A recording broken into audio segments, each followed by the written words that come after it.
Deus de infinita misericórdia e amor, Jesus nosso mestre e amigo, bons espíritos que aqui vêm nos ajudar, nos intuir e principalmente esclarecer as nossas dúvidas, as nossas incompreensões, as nossas incertezas e principalmente nos dar força para vencer as nossas dificuldades, os obstáculos e todas as intempéries que a gente enfrenta pela vida. Que a irmã que fará uso da palavra possa ser intuída, para que possa usar dela com propriedade para tocar os nossos corações e principalmente promover as nossas transformações. Que assim seja, graças a Deus. E com vocês, Valéria. Boa noite a todos. Vamos aproveitar, né, essa oportunidade que a gente tem, que é sempre muito boa da gente estar aqui reunido, da gente estudar e aprender um pouquinho mais, né? E hoje, como sempre, a gente, quando vem falar, a gente fica, meu Deus, é tanta coisa que a gente tem, o que a gente vai abordar? E aí eu, como sempre, né, peço uma ajuda, uma inspiração, porque sozinha aqui a gente não faz nada, né? Então, assim, a gente trabalha aqui, somos os encarnados, mas tem também toda uma equipe desencarnada que nos ajuda, que nos orienta nos trabalhos, que nos inspira. E aí eu resolvi hoje escolher para a gente refletir aqui um pouquinho sobre essa situação, né, do nada e da vida futura. Porque a gente se espanta, né, de pensar que tem algumas pessoas que pensam realmente que morreu, acabou, que é o nada. Que, né, esse pensamento, a gente vai ver aqui ao longo do estudo, ele gera muita descrença, gera muito desânimo, né? E a gente está agora, nesse mês aí, no Setembro Amarelo, falando muito da saúde mental, né? Sobre um mês de combate ao suicídio. Então, assim, a gente vai ver assim, algumas situações aqui, vamos ler depois algumas passagens no Evangelho, que vão nos trazer um pouquinho de conforto, para a gente entender por que a gente está aqui, por que a gente passa por tantas dificuldades, porque no planeta não tem ninguém que pode se classificar, não, eu sou totalmente feliz, eu não tenho problema. Isso num planeta de provas e expiações como é o nosso, isso não existe. Nós temos momentos felizes e a gente precisa dessa orientação, né, para saber como lidar com as nossas dores, com as nossas aflições, né, onde buscar a ajuda necessária. Então, isso eu acho que é bem, né, bem legal da gente começar a estudar. E aí, primeiro, até na terça-feira, a gente está estudando sobre princípio vital, e às vezes a gente começa a estudar algumas obras e pula, né, a introdução, ou acha que não é importante a conclusão, e é muito importante, porque aqui, quando a gente fala alma e espírito, do que realmente nós estamos falando? A gente ouve muito, né, essas palavras na casa espírita, mas às vezes a gente não entende o real significado do que seja alma, do que é espírito. E aí, lá na questão 134, Kardec pergunta assim o seguinte, ó, aos espíritos: o que é a alma? E eles respondem: um espírito encarnado. Então, assim, é uma simples questão de palavras, porque quando nós estamos no plano espiritual, sem estarmos encarnados, aí, ocupando um corpo material, somos espíritos. A partir do momento que esse espírito ele assume, né, uma matéria, ele assume um veículo físico, ele passa a ser alma. Então, não faz uma diferença muito grande, é uma questão de linguagem. Os espíritos falam, se vocês se entendessem melhor, né, acerca da linguagem, muitas confusões iam ser evitadas.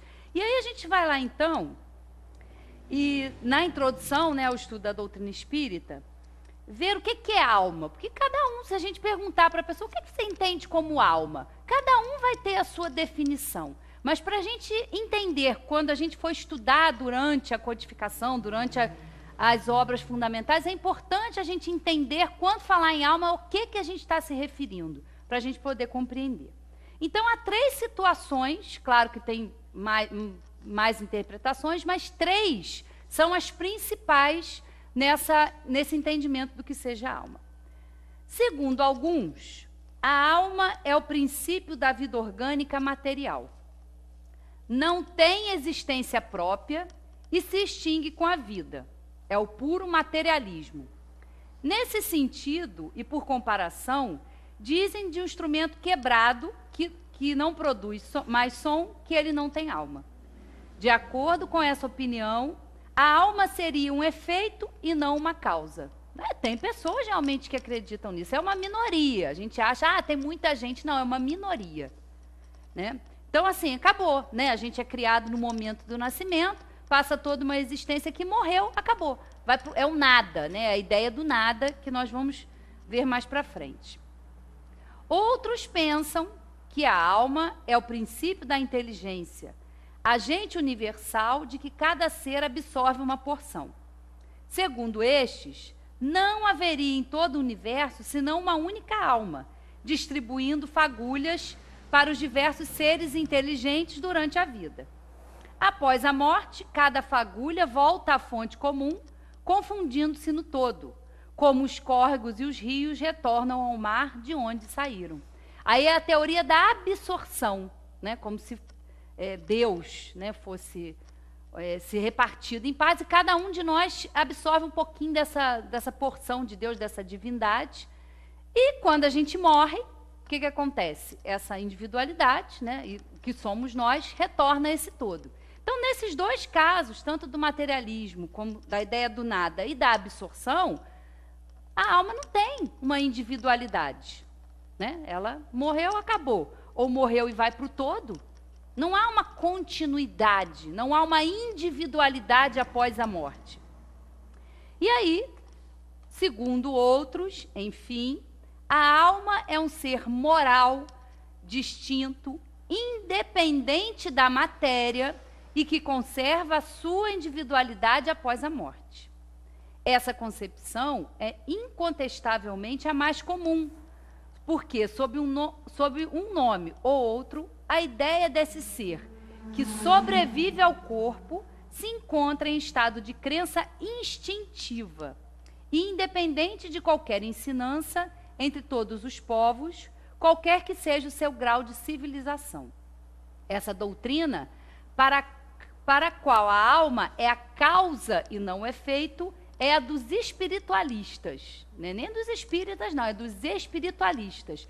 Todo mundo que crê que existe uma alma, que existe alguma coisa além do corpo, é espiritualista, porque ele acredita em algo a mais, né? Não é materialista.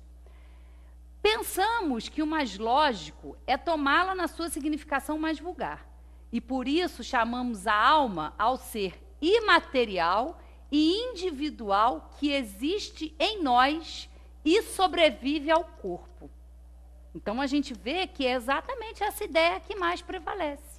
A diferença da doutrina espírita para as outras formas de crer é qual é o destino dessa alma. Né? Porque, para o entendimento de muitos, depois da morte, a alma vai para algum lugar, vai para um céu, vai para o inferno, vai para um purgatório, um umbral, não sei, qualquer nome que se dê. Essa é a diferença. A doutrina espírita, não. Ela já vem nos esclarecer o que acontece com essa alma. Para onde nós vamos depois que nós deixamos essa matéria. Então, daqui a gente já começa a ver que essa ideia, esse entendimento, ele nos ajuda muito. Porque nós estamos aqui. Né? E muitos irmãos que acabam optando pelo suicídio, ou por essa situação, é o quê? Quer fugir de uma situação constrangedora, de uma situação muito aflitiva, e ele acha, né, por falta de compreensão, por desespero, aí não cabe a gente julgar, porque a gente não sabe a dor do outro, né? E ele acha que tirando a vida física, né, ele vai resolver as suas questões. Mas as questões não estão no corpo. As nossas questões morais, as nossas dificuldades são de propriedade do nosso espírito. E aí, a grande frustração para esses irmãos, porque né, eles não conseguiram aí passar pelas provas da vida e não vão conseguir se livrar das questões que o afligem, que os levaram àquele ato de desespero, aquela fuga. Né? Então, o entendimento dessa vida futura, o entendimento de que nós somos muito mais do que um corpo, de que a nossa essência não é o corpo e sim o espírito, é muito importante. Porque vai nos preservar, como a gente vai ver aqui, de muitas situações que nos desesperam, porque a gente vai compreender o porquê dessas situações, né? E claro, temos a reencarnação que explica muitas situações que nós estamos passando hoje, né? Então a gente vai ver isso aqui. Mas já entender isso aqui, quando a gente fala alma, é isso, nós estamos nos referindo a isso. É essa individualidade que continua existindo após a morte. Então nós continuamos a nossa existência. Então a vida, ela sempre existe. A diferença é que, ora, nós estamos encarnados, estamos aqui num corpo físico, e outra hora estamos desencarnados, mas continuamos vivos, continuamos existindo, continuamos, né, vivendo, sentindo, aprendendo. Não há uma interrupção nesse processo. A única diferença é essa, ora com o corpo, ora sem o veículo físico, né? Bom, e aí vamos lá para a questão 958 do Livro dos Espíritos, onde Kardec pergunta o seguinte: por que o homem tem instintivamente horror ao nada?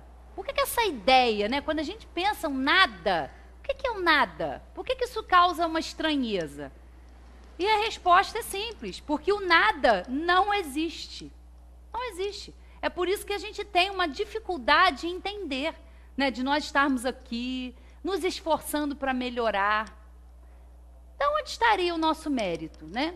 E a gente pode observar que todo o ensinamento de Jesus, foi falando dessa vida, da verdadeira vida que é a vida espiritual. Todo o ensino de Jesus falava sobre a vida futura. Não essa vida aqui presente, não essa vida corpórea. Ela é uma oportunidade para a gente se melhorar. Mas a vida futura, essa sim, é a verdadeira. E aí vamos seguindo aqui na 959.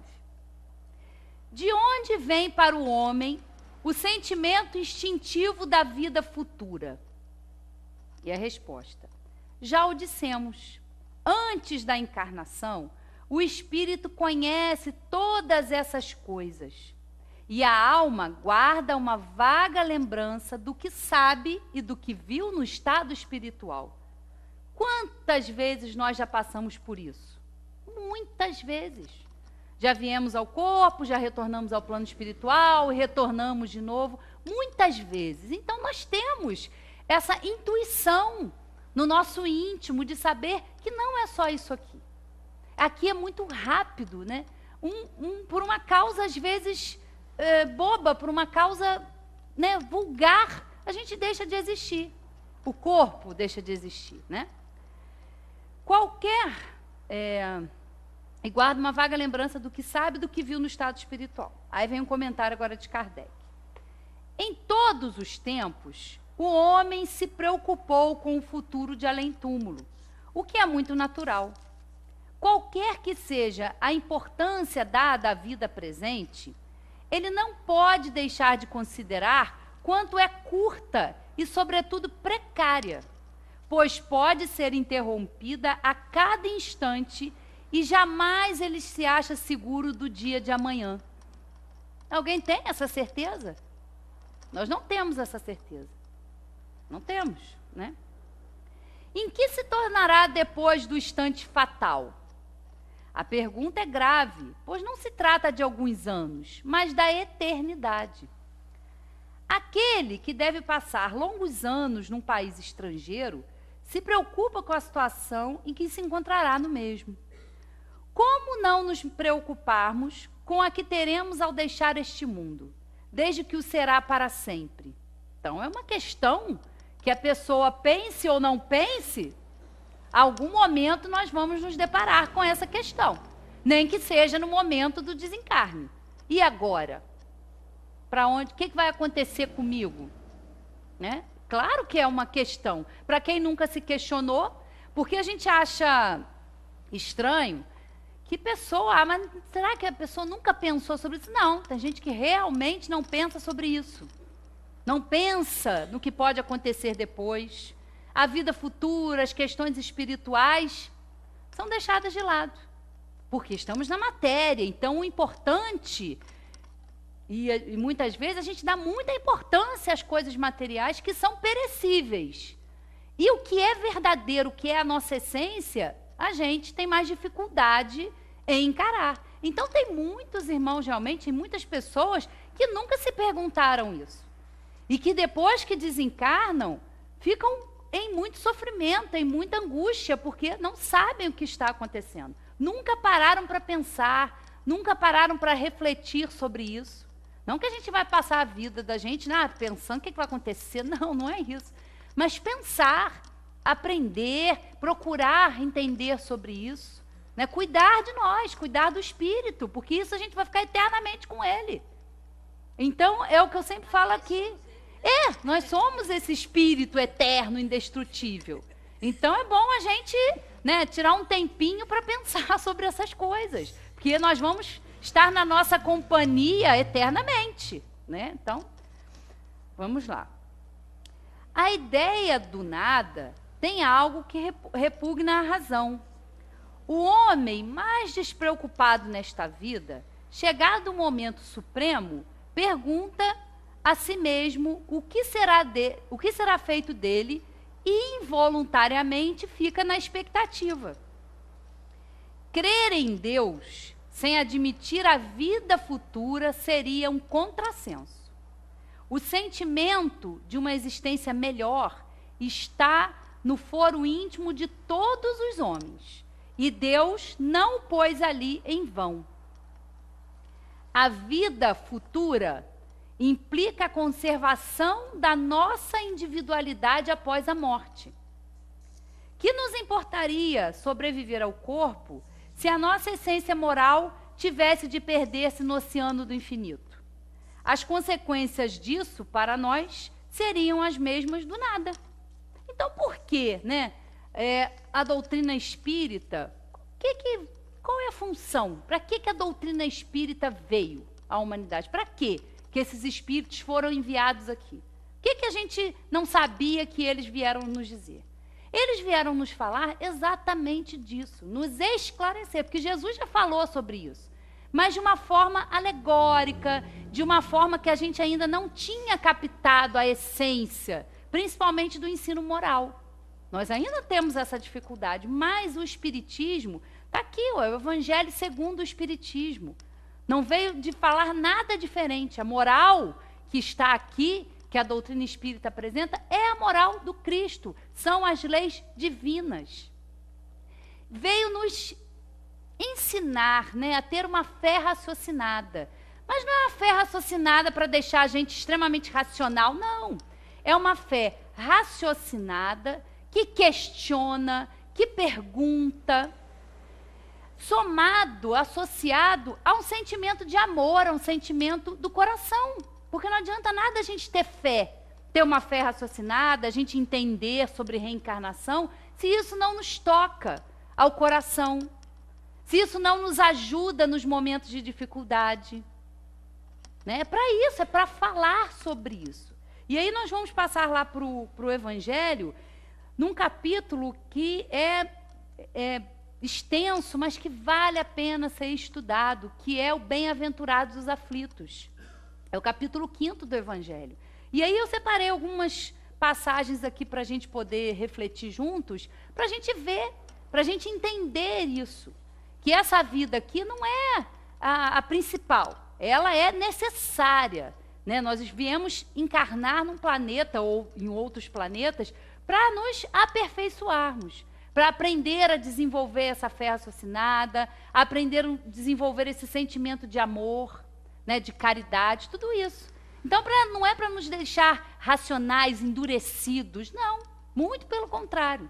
É para que a gente compreenda o que a gente está fazendo aqui, para onde a gente vai, porque entender isso nos auxilia muito, porque nos dá coragem, nos dá força para seguir em frente, né? Então, vamos passar lá para o Evangelho, com algumas questões aqui.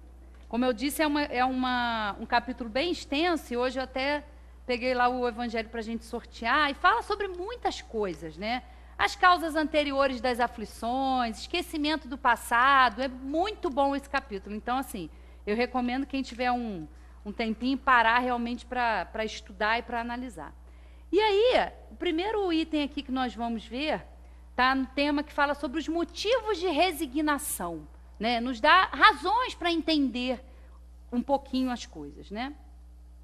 O homem pode suavizar ou aumentar o amargor de suas provas, conforme o modo por que encare a vida terrena. Tanto mais sofre ele, quanto mais longa se lhe afigura a duração do sofrimento.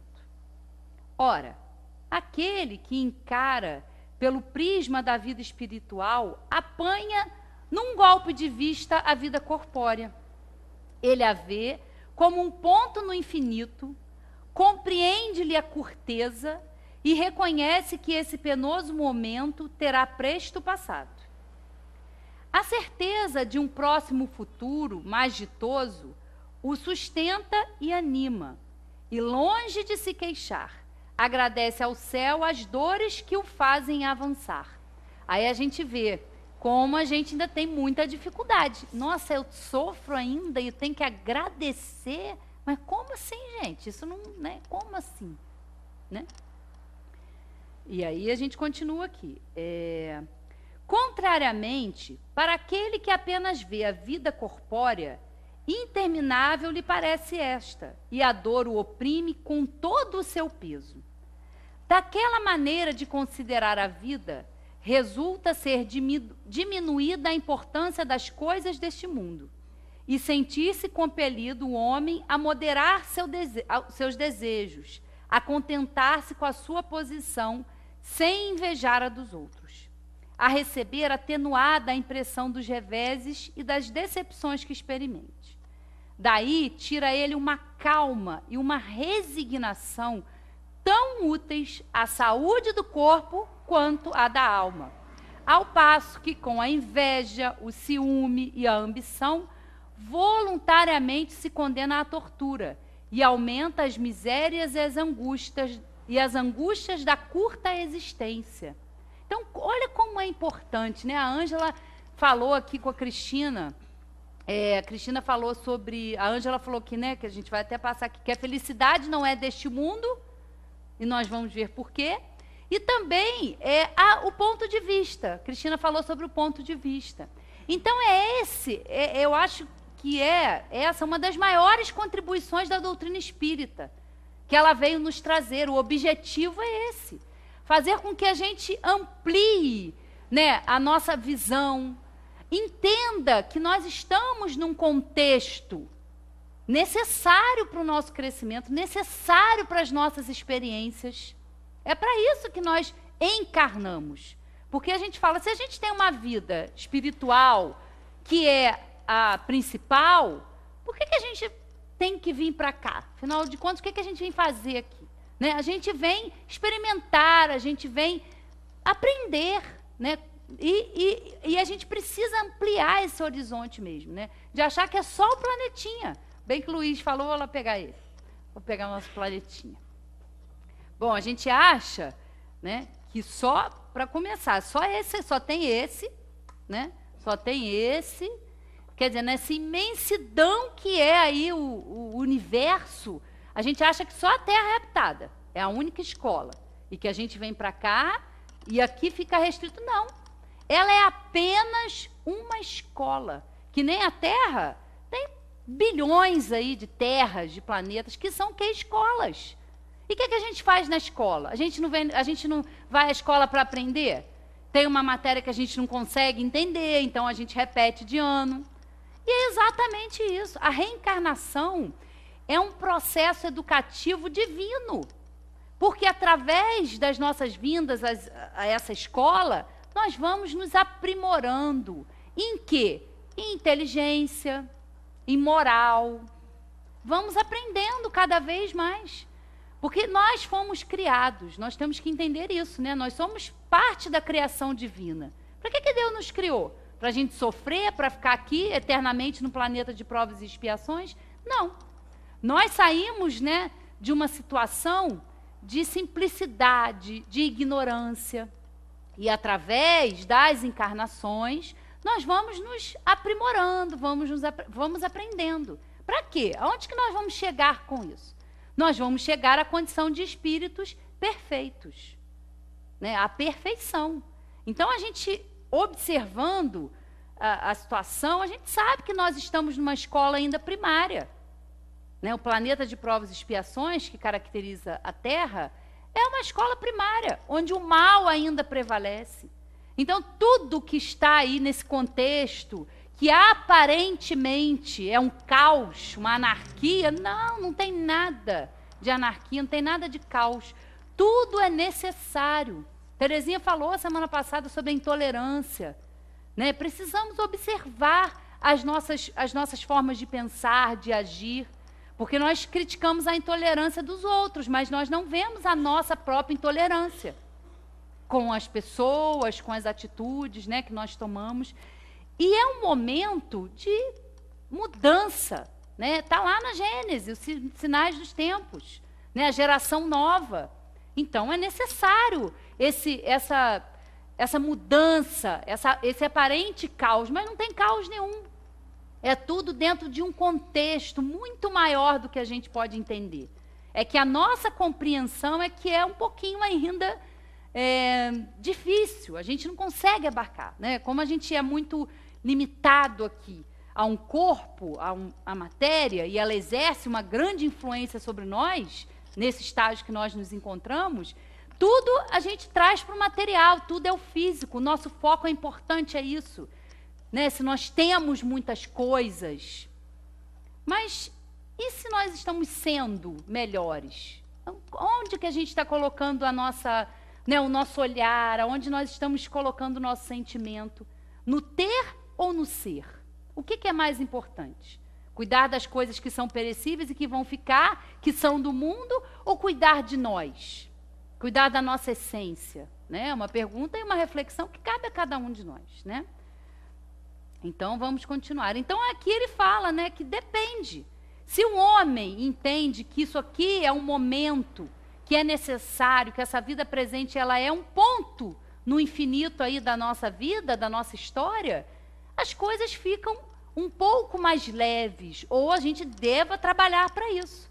Não é dizer que espírita não sofre, que espírita não chora, nada, isso é uma bobagem. Nós somos seres humanos como qualquer um. Só que nós já temos esses recursos à mão. Esse é o grande objetivo da doutrina espírita.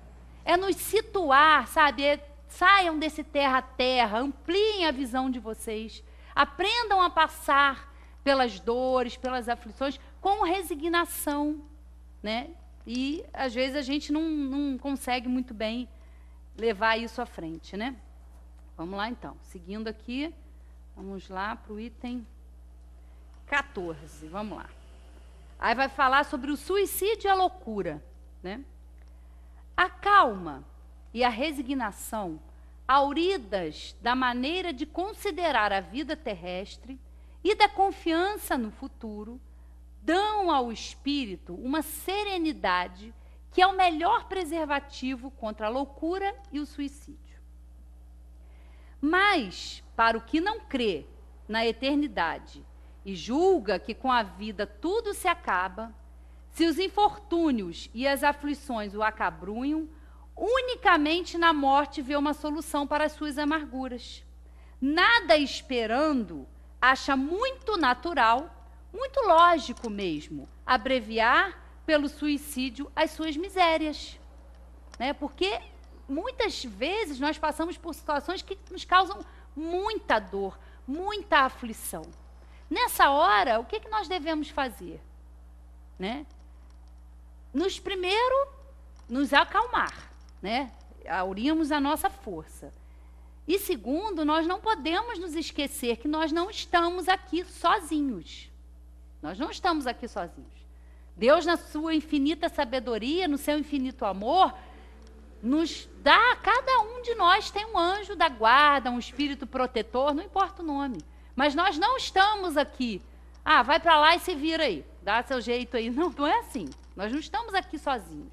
Então, nós devemos, né, através da prece, através da sintonia, aurir essa força e essa resignação. Fala, olha, meu Deus, eu estou passando por isso. E muitas vezes a gente desconhece, porque não são causas atuais, mas são causas anteriores a essa existência aqui. Né? Dificuldades que nós tivemos, momentos que nós não soubemos usar, né, o nosso livre-arbítrio, fizemos escolhas equivocadas que prejudicaram outras pessoas. E Deus, na sua infinita misericórdia, vai de novo, volta com aquelas pessoas, faz diferente. Né? É o tempo todo a gente sendo convidado a agir diferente, a pensar diferente. E isso vai nos dando uma força. Nós não vamos ser poupados de nada, porque nós agimos como crianças. Né? Nós somos crianças. Eu acho que não é criança, não. Acho que a gente é bebezinhos espirituais, vamos dizer assim. Porque nós queremos barganhar o tempo todo. Ah, não, olha, se eu for uma pessoa boazinha, se eu for no centro, se eu for na igreja, não importa onde for, a gente quer barganhar. A gente tem uma forma ainda de entender as coisas muito, muito pueril, muito ilusória. Porque a gente acha que conhecer a doutrina, não, eu vou lá, vou tomar passe, vou tomar água fluidificada e estou com o meu problema resolvido. Sinto informar. Mas não. Não, a doutrina espírita não vai fazer milagre nenhum. Não vai, ela vai nos proporcionar, ela nos vai dar conhecimento e recursos para que nós mobilizemos essa força interior que nós temos, mobilizemos a nossa força de vontade, porque não adianta nada a gente saber sobre reencarnação, é bonito, é legal, mas é o quê? O que isso está me melhorando como pessoa? No que isso está me ajudando? No que ser espírita me auxilia na minha vida? Essa é a pergunta que nós temos que nos fazer. O que entender isso aqui faz em nós? O que isso causa em nós? O que isso está nos motivando a melhorar? Essa é a pergunta. Essa é a reflexão que nós temos que fazer. Isso é muito importante. Porque senão a gente vem aqui ou vai a qualquer outro lugar e continua a mesma pessoa. Isso me modifica, isso me ajuda. Se não for isso aqui, que a gente busque outra coisa. Mas que a gente busque alguma coisa para cuidar, para nos dar essa força, esse apoio moral que nós precisamos.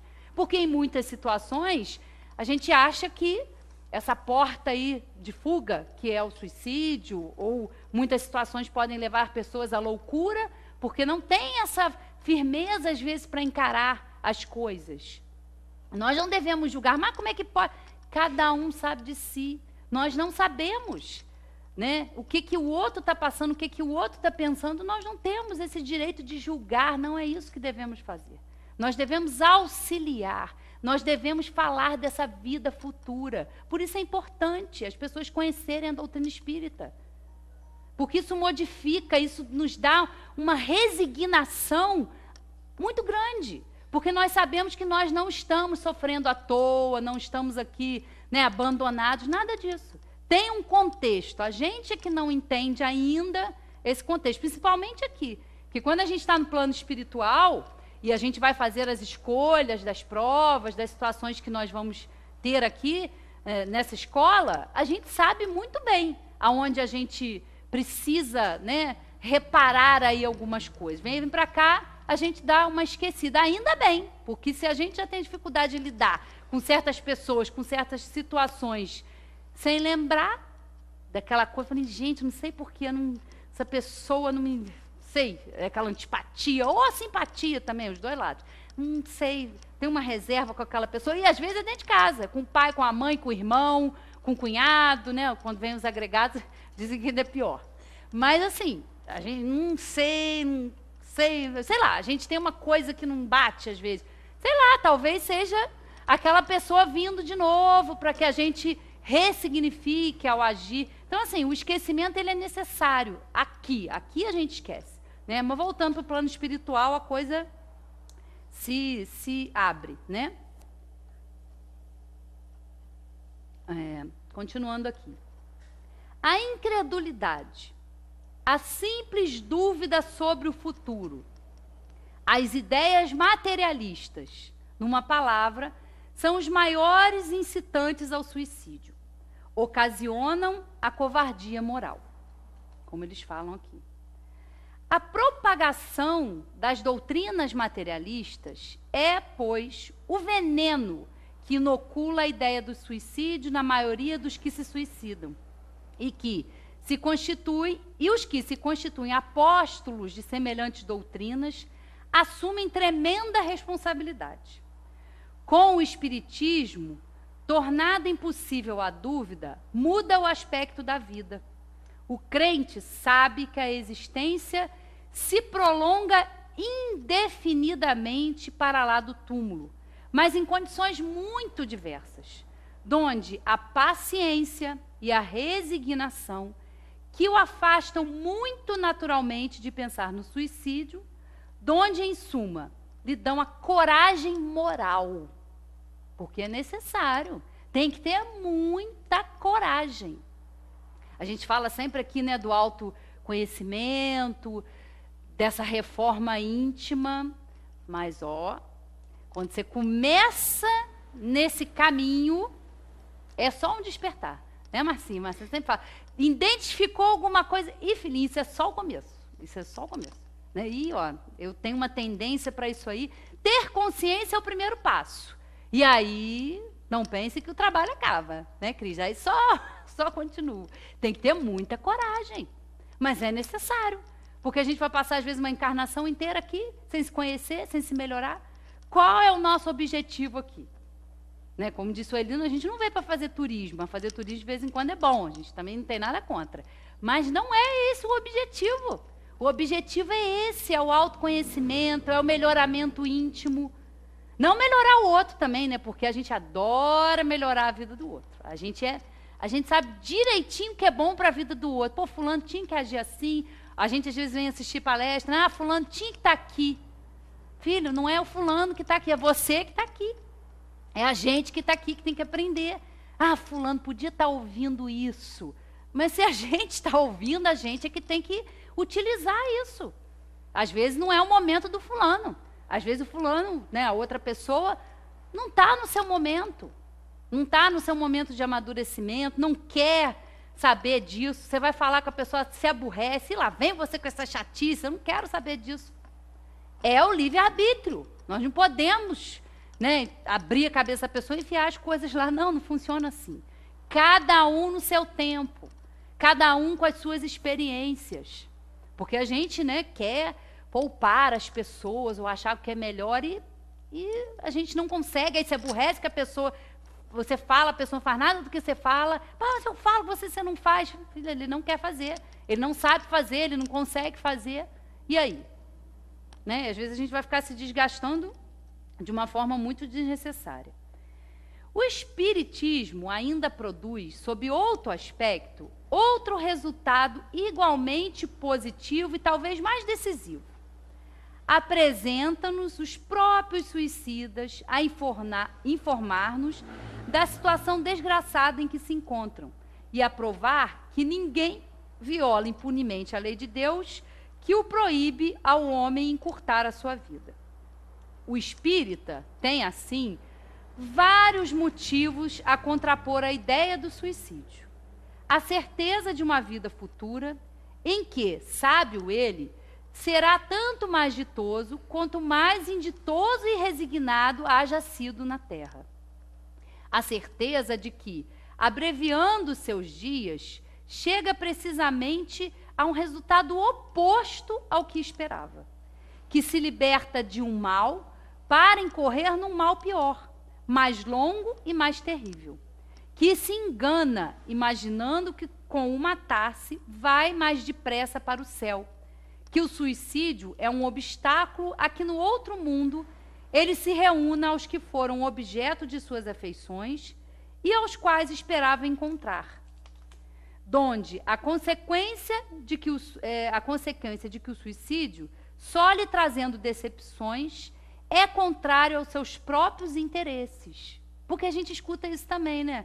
Isso é uma bobagem, ninguém voltou para contar. Aonde que a pessoa, só se a pessoa não conhece, por exemplo, aqui, ó, tá aqui, ó, céu e inferno, obra básica, tá aqui, ó, primeira parte vem falar só sobre céu, sobre inferno, sobre essas definições, e depois, aqui na segunda parte, ó, tem os exemplos, né, espíritos que passaram pela transição felizes, em condições medianas, sofredores, suicidas, criminosos arrependidos, espíritos endurecidos. A pessoa não conhece, porque está aqui. Eles vêm nos dizer, né?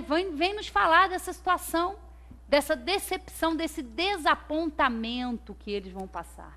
É claro que cada um de nós, de acordo com as nossas intenções, com as nossas dificuldades, vamos ser avaliados aí nessas leis divinas. Nós não temos essa capacidade de julgar.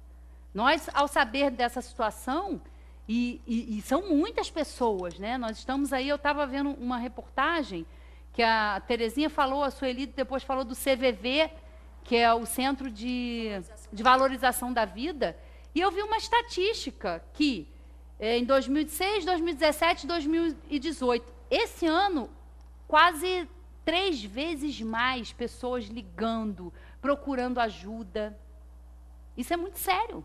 Né? Então, temos sim que cuidar da saúde mental, que é a saúde do espírito. Entender essas situações, isso é muito importante. Porque é isso, é o desespero, é o nada. Isso morreu, acabou.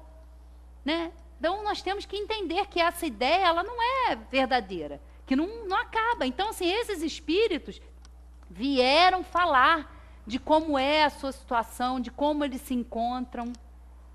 Então, assim, vieram dar notícias? Sim, vieram sim. E nós sabemos instintivamente que isso existe, que essa vida futura continua. Porque para que a gente ia ficar, né, se esforçando aí para melhorar, para ser melhor, para morrer, acabou, volta para o nada e perde a individualidade? Não, a gente não perde a nossa individualidade. Ela continua, a vida continua, né? A vida é eterna, porque a verdadeira é a do espírito. Vamos lá.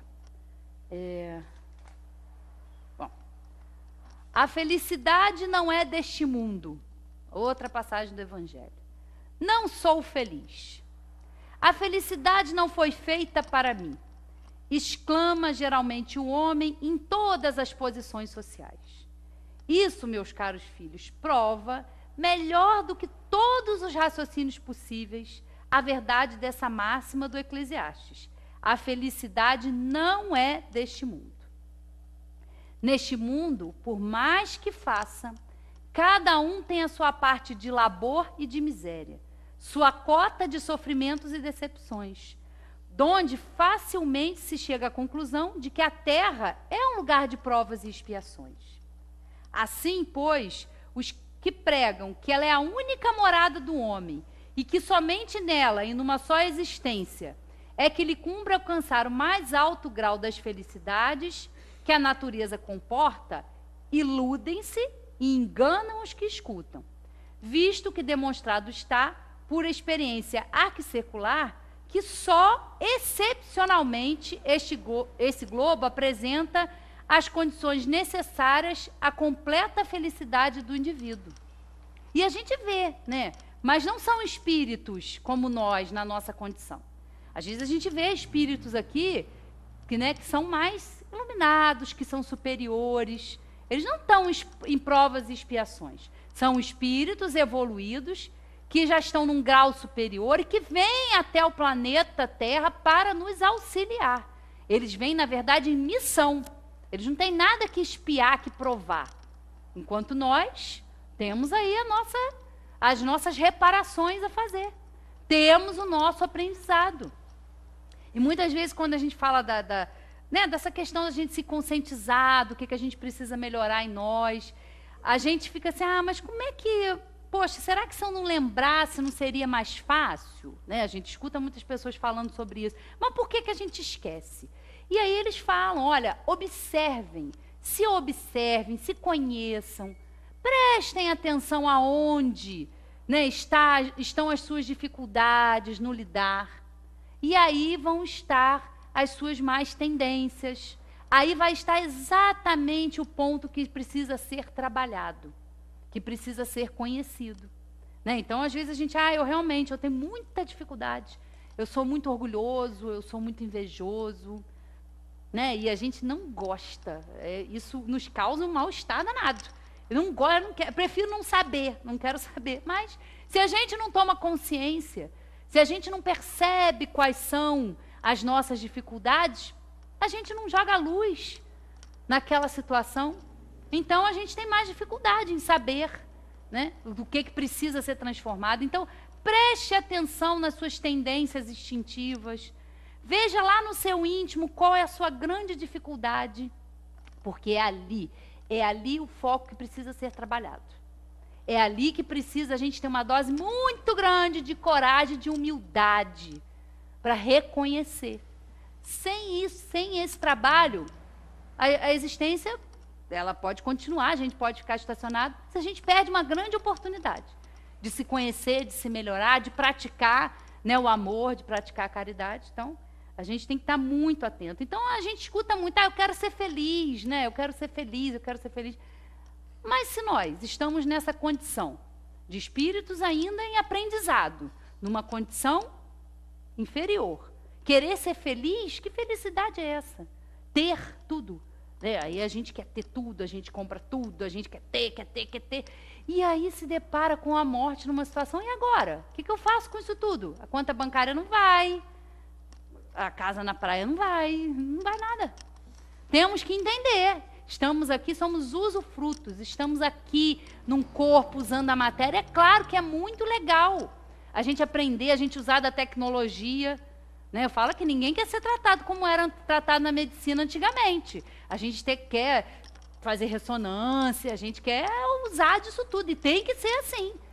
Mas a gente tem uma dificuldade enorme ainda, né, no nosso avanço moral. É uma questão, a gente fica vendo nessa questão da tecnologia, gente, é uma mudança tão grande, né? Coisa de pouco tempo, você demorava muito para se comunicar com uma pessoa. Né? Mais tempo, mas antigamente, a pessoa está entregando, está ficando velha, é assim, mas antigamente, você para falar com alguém, por exemplo, que estava lá nos Estados Unidos, nossa, tinha que marcar um horário para ligar. Agora, em qualquer lugar do mundo, você fala com a pessoa onde ela está. Você vê o que está acontecendo, você fala com a pessoa, não tem barreira. Né? Mas nós ainda não estamos no mesmo nível moralmente. Por quê? Porque a tecnologia, ela globaliza, né? Nós estamos todos interligados numa grande rede. Por que a gente não vê a situação moral do globo igual que está da tecnologia? Porque a moral, ela é pessoal, isso é trabalho de cada um.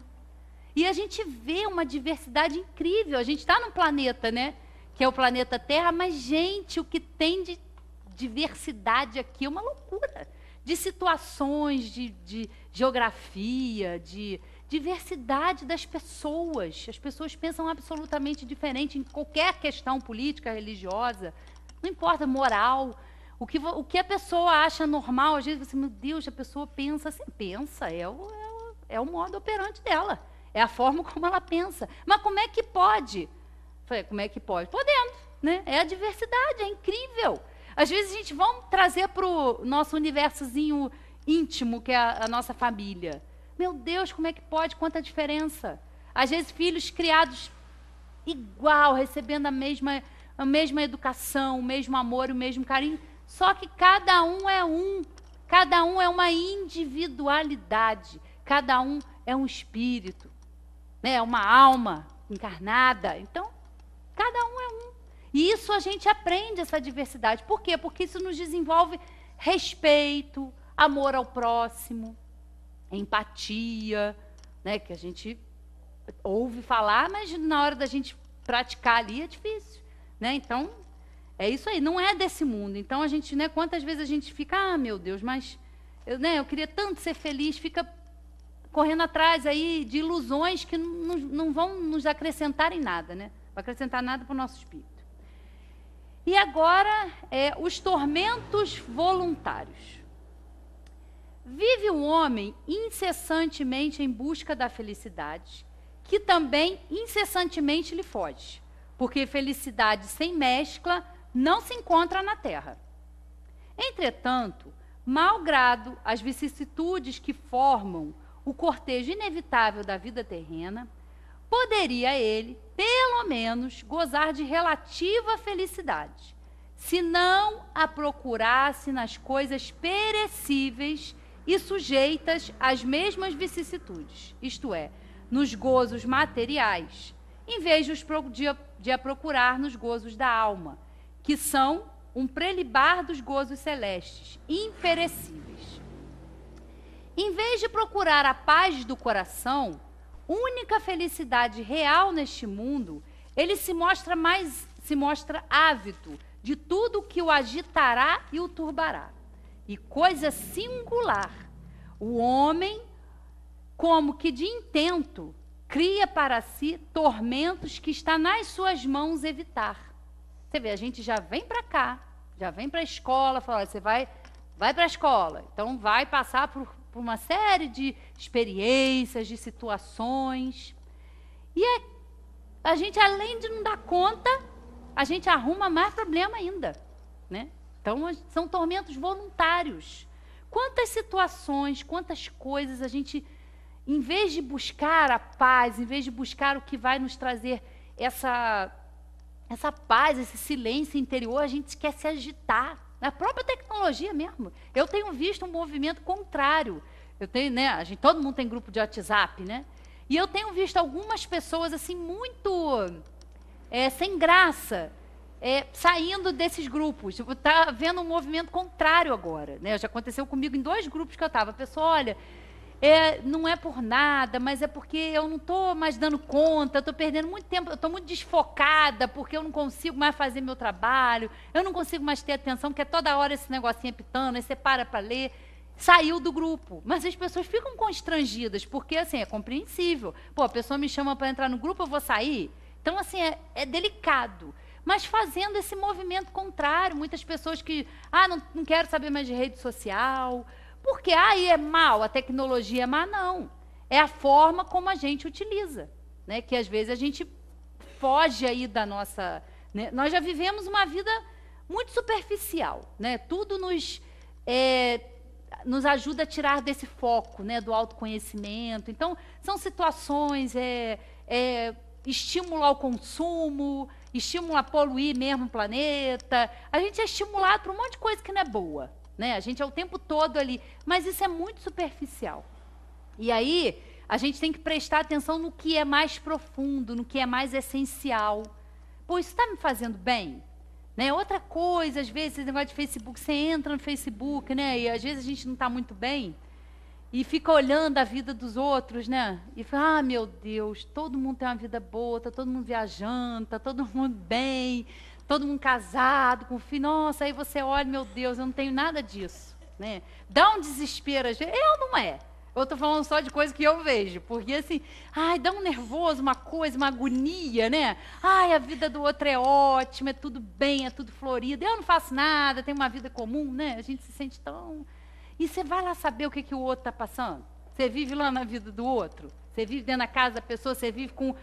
Você não convive, você não sabe. Né? A gente acha muito bom a vida do outro, mas não é bem assim que a coisa funciona.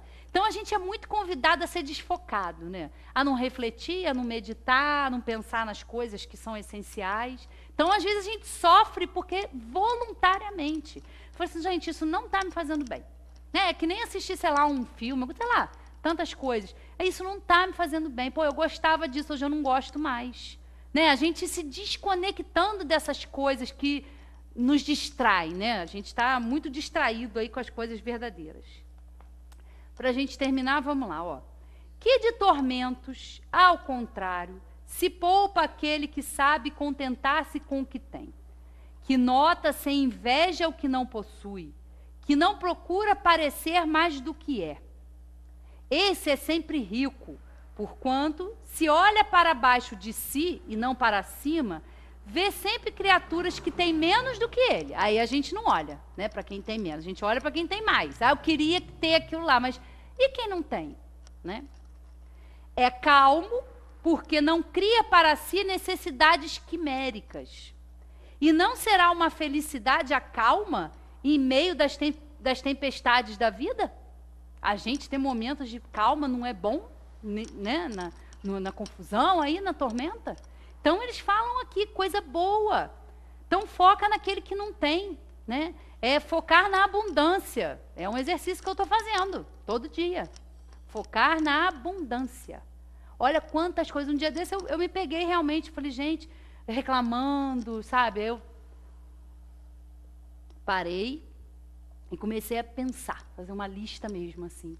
Falei, gente, olha quanta coisa eu tenho. Comecei mesmo, fiz uma lista mental, não botei no papel. Mas fiquei pensando, quantas coisas nós temos. Quantas coisas nós temos. Quantas possibilidades. E a gente não agradece. A gente nunca está satisfeito. A gente quer mais, quer mais, quer mais. E o que a gente quer mais? Aonde esse querer mais está nos levando? Isso está nos trazendo paz ou está nos deixando mais atormentados? Né? Olha, eu não tenho. Ajuda quem não tem. Porque quando a gente olha para baixo, olha para trás e vê quantas pessoas não têm acesso, às vezes, à educação, à saúde, a coisas que a gente acha que a gente é merecedor e tem que ter, mas tem gente que não tem. A maioria aqui não tem. E a gente reclama o tempo todo. A gente é especialista em reclamar. Então, eu falei, não, vamos pegar a lista da mudança. Depois eu fiquei até com vergonha. Falei, meu Deus, olha quanta coisa eu tenho. Olha quanta coisa eu tenho que agradecer. O que eu não tenho é porque não é para eu ter, ainda não é a hora de eu ter, nessa existência eu não vou ter. E não se afligir com isso. É a gente procurar passar pelas nossas dificuldades e pelas nossas experiências e procurar ser mais leve, ser mais agradecido a isso tudo. Né? Nós não vamos ser poupados, até porque nós não estamos aqui sendo castigados e punidos, não. Nós estamos sofrendo as consequências do mau uso do nosso livre-arbítrio, da nossa ignorância a respeito das coisas. E estamos para quê? Para aprender mais, para evoluir intelectualmente e moralmente.